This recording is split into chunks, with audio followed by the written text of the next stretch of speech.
في كلمتين عايز اقولهم بمناسبة الفريلانسنج يعني والكلام ده كله. صدقني مفيش شغل مريح، مفيش حد بياخد فلوس مقابل حاجة معينة وهو مرتاح خالص.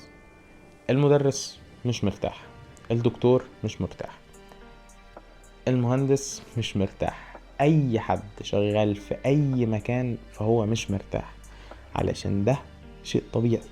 مفيش شغل مريح، مفيش حد بياخد فلوس على حاجة وهو قاعد مرتاح.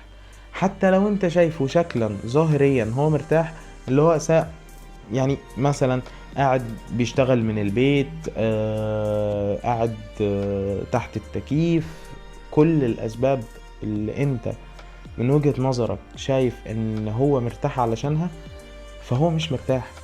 هل انت شفت المعاناة اللي بيعانيها مثلا من آلام عينيه او آلام ظهره من القعدة الكتير قدام الكمبيوتر؟ شفتش ده.